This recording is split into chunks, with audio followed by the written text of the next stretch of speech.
AEW reportedly ran out of time for a Powerhouse Hobbs comeback after he was attacked by the Death Riders this week on AEW Dynamite Maximum Carnage. We'll let you know all the details on that. Plus, the Acclaimed have officially split up last night on AEW Collision Maximum Carnage. Hangman Page defeats Christopher Daniels in what is reportedly Daniels' last match before in-ring retirement. An update on Tessa Blanchard's TNA wrestling status after an interesting revelation in an interview that she recently had conducted.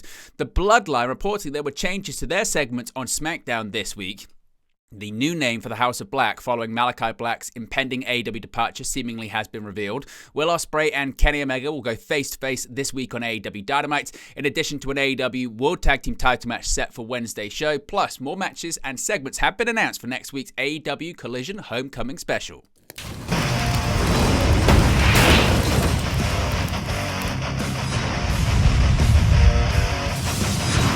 Hey guys, welcome back to Wrestling News 365. Hope everyone is doing very well. As always, there are plenty of news stories to get into in the world of professional wrestling. Let's begin with AEW Dynamite Maximum Carnage. Now, of course, this past week's episode was a Maximum Carnage special from Cincinnati, Ohio. And in the main event, we saw Jon Moxley defeat Powerhouse Hobbs to retain the AEW World Championship.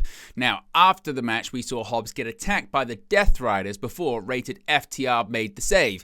Now, interestingly, Powerhouse Hobbs did actually make a comeback after getting his knee Pillmanized by the Death Riders. However, this comeback was not televised. Now, many people wondered, how could this not actually air on television? Was that the plan? Wasn't it the plan? Well, according to Brian Alvarez on Wrestling Observer Radio, it was originally planned for Hobbs to actually make his comeback live on air. However, AEW ran out of time. Hobbs got his knee Pillmanized. And then the babyfaces came down to make the save. The show went off the air. And then Hobbs made this giant comeback off the air and destroyed everybody. And, you know, he was talking about, why do they do this stuff off the air? It makes it seem meaningless, etc., etc. Well, the reason that they did it off the air was not to make it meaningless. The reason they did it off the air was because it wasn't supposed to be off the air. That's how the show was supposed to end. But they ran out of time. Oh, my God. And so he did his big comeback off air, and we didn't get to see it. So, wait a second. I thought they had unlimited time at the end of these shows. It's not unlimited time. I mean, even when they have an overrun, it's like, for whatever reason, they missed the cue and the show went off the air, and we didn't get to see his big comeback. Oh, you've now, got to be kidding. Well, it explains why he was good. People will say, well, wait a second. He was going to get his leg Pillmanized and make his giant comeback with a Pillmanized leg?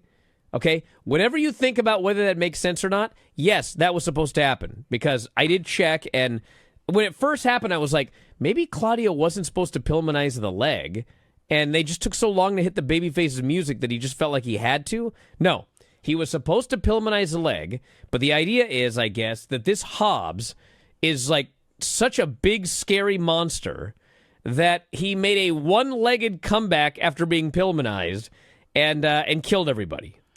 Now, the Acclaimed are seemingly no more after officially splitting up last night on AEW Collision. The Acclaimed are officially finished as a team after a showdown in the ring between Anthony Bowens and Max Caster during AEW Collision. Tensions have been rising between the members of the former AEW Tag Team and World Trios champions after a stretch of inconsistency in the latter half of 2024, exacerbated when MVP handed over a business card inviting Caster to discuss joining the Hurt Syndicate. Caster has since branded himself the best wrestler alive in seemingly an attempt to branch out as a singles talent, which Bowens brought up during Collision as he confronted his partner. Caster responded that Bowens didn't want to accept that he was in fact the best wrestler alive. Bowens said that's what he meant, that Caster had long forgotten about the team and was too focused on himself, and that he felt he had started to look down on him. He continued to say he had proudly represented the company since he signed and was wrestling's five-tool player before offering to remind Caster as much in the ring. The third member of the Acclaimed trio, Billy Gunn, then made his way down to the ring. He asked what was wrong with them and reminded them they were the Acclaimed with all the accolades they share, only for Caster to say that Gunn didn't care about them and just latched on to two young stars. Caster continued, saying there was a reason all of Gunn's previous teams had broken up, exemplified by the Gunn Club, jabbing him by saying even his sons didn't want to be near him. As Gunn got in Caster's face, he told Bowens it was a choice between them. Bowens chose Gunn, flipping the bird to Caster as he left the ring, scissoring with Daddy Ass without him. So seemingly the Acclaimed are now done.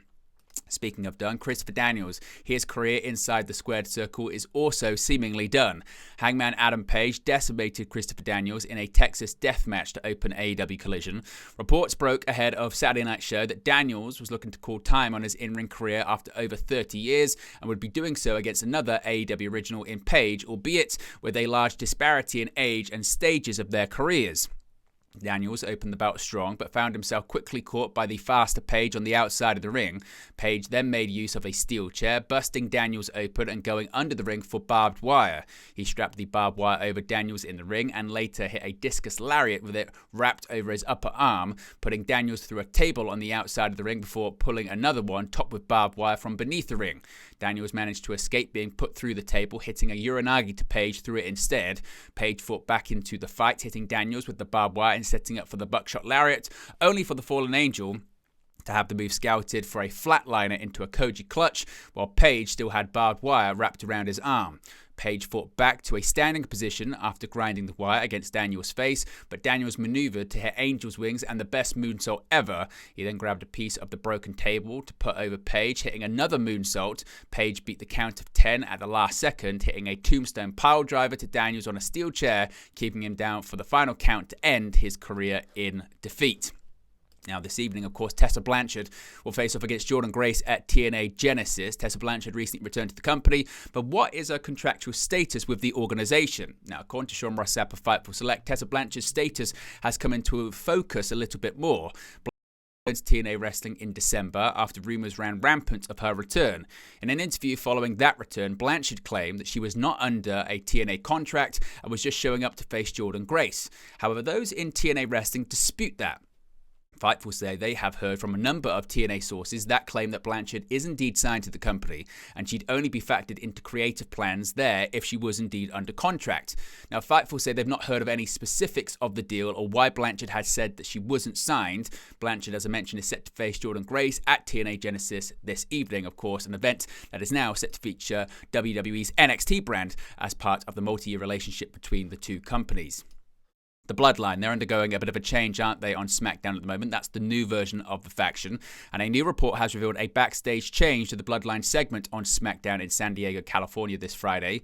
Fans inside the Pachanka Arena for the show were advertised the return of Solo Sikoa following his loss to Roman Reigns in Tribal Combat on the Raw Netflix premiere on January 6th.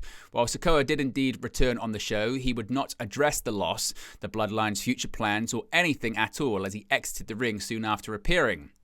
This left Jacob Fatu to take up the responsibility to address the crowd, in which he warned fans they haven't seen anything from him yet before LA Knight and Braun Strowman interrupted.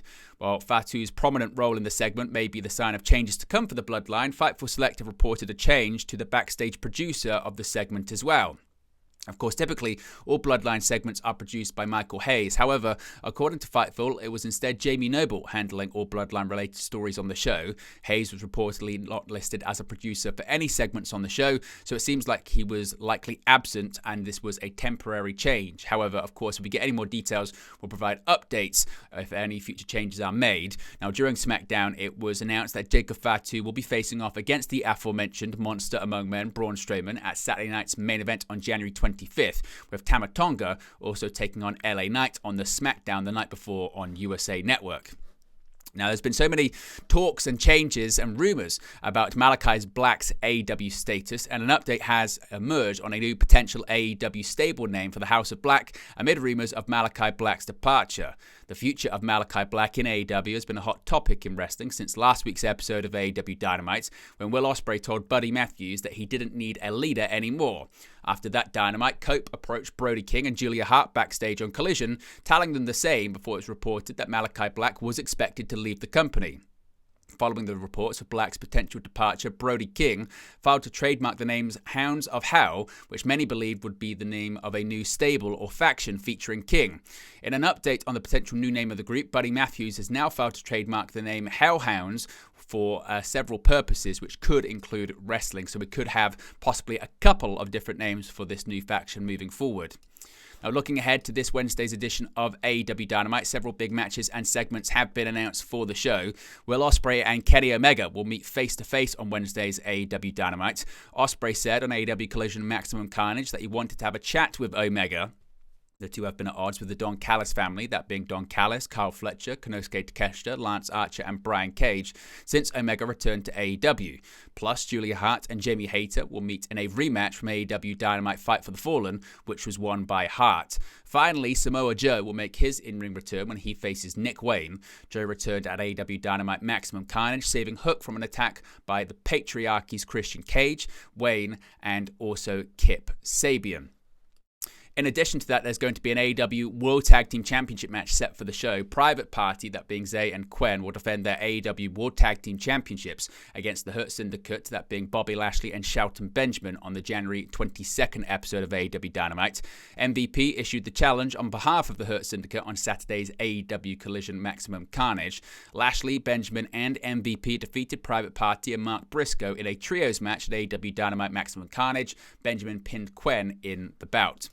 And finally, speaking of Collision, next weekend is going to be AEW Collision Homecoming, and AEW has announced that AEW Women's Champion Mariah May and Toni Storm will meet face-to-face at AEW Collision Homecoming. Storm is set to challenge May for the AEW Women's World Championship at AEW Grand Slam Australia. At AEW Collision Maximum Carnage, Storm said she was looking forward to finally meeting May. Plus, Cool Hand Ange, Angelo Parker, will make his return as he teams with Daddy Magic, Matt Menard, and Daniel Garcia against the Undisputed Kingdom's Adam Cole, Kyle O'Reilly, and Roderick Strong. Finally, the Gates of Agony, Toa Leona, and Bishop Korn will take on Buddy Matthews and Brody King. This, of course, is set for next weekend. AEW Collision Homecoming will take place at AEW's home of Daly's Place in Jacksonville, Florida. But there you go, guys. The latest pro wrestling news for you. Be sure to smash a like on the like button. Be sure to subscribe, bottom right-hand corner. If you haven't already, also join the WN365 roster by clicking the join button. You get your badges, your emojis, and your exclusive members-only content. Thank you very much for watching, and I'll speak to you again very, very soon. Hey guys, thank you for watching, listening, streaming, or however you come across this video. Be sure to click on the video on the right there to watch our next video, or click the bottom there to subscribe, or the bottom right hand corner. Thank you very much, and I'll speak to you again very soon.